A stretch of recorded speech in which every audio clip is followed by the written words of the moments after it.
لكل طريق هناك دليل. زرت ثانوية من الثانويات وكنت أتكلم معهم عن قضية الصلاة. خلصت من المحاضرة، المدير يناديني بعد المحاضرة، قال تعال بقول لك قصة صارت عندي في الثانوية.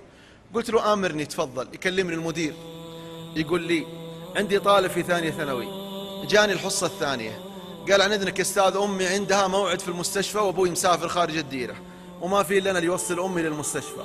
يقول ناظرت في هذا الشاب وقلت له أمك وبر والديك أهم من الدراسة وأهم من التعليم، الله يرزقك بر والديك. يقول أعطيته ورقة، دخل الفصل أخذ كتبه وخرج.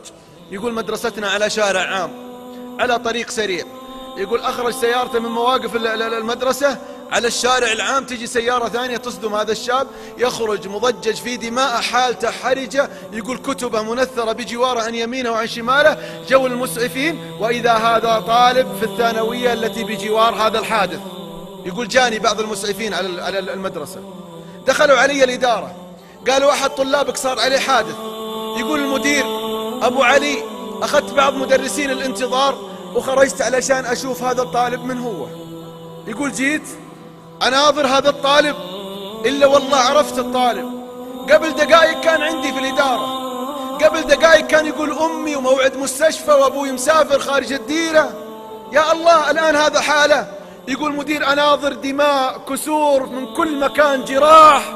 يقول أناظر في هذا الشاب وإذا هذا الشاب يعالج سكرات الموت. والله العظيم قسماته تدل على أن خلاص سيفارق الدنيا.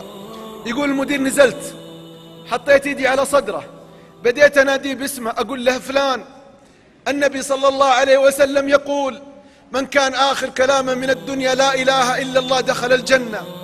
فلان قل لا إله إلا الله، انطق بهذه الكلمات والجزاء الجنة، تكفى يا الغالي قل لا إله إلا الله. يقول المدير قاعد أقول له هذه الكلمات، يقول شوي إلا هذا الشاب يفتح عيونه ويناظرني ويناظر المسعفين.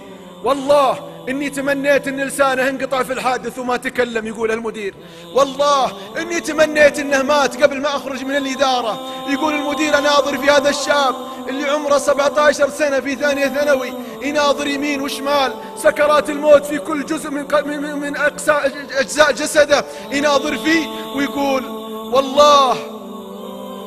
والله لي 6 شهور ما سجدت لله سجدة، والله لي 6 شهور ما سجدت لله سجدة. وفارق الدنيا على هذه الكلمات وعلى هذه التمتمات. هذه كلمات المدير. وما ظلمهم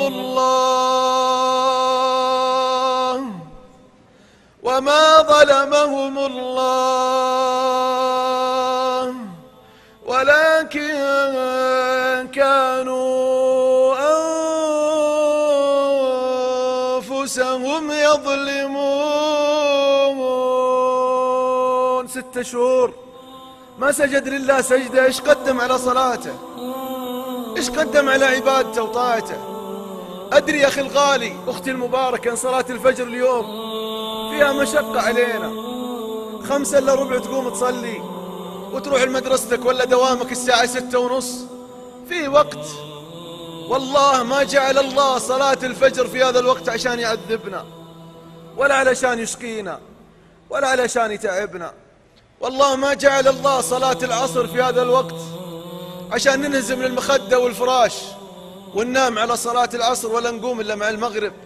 لا والله أخي الغالي أختي المباركة، والله ما جعل الله صلاة الفجر في هذا الوقت إلا ليختبر الله حبه في قلوبنا، إلا ليختبر الله اتباعي واتباعك لسنة النبي صلى الله عليه وسلم.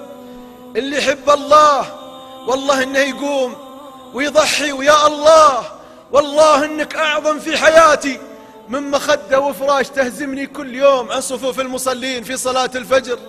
والله يا الله إنك أعظم في حياتي من مباراة أو مسلسلات أو قنوات. والله يا الله ما أتأخر عن ركب المصلين. هذه الأقسام الثلاثة.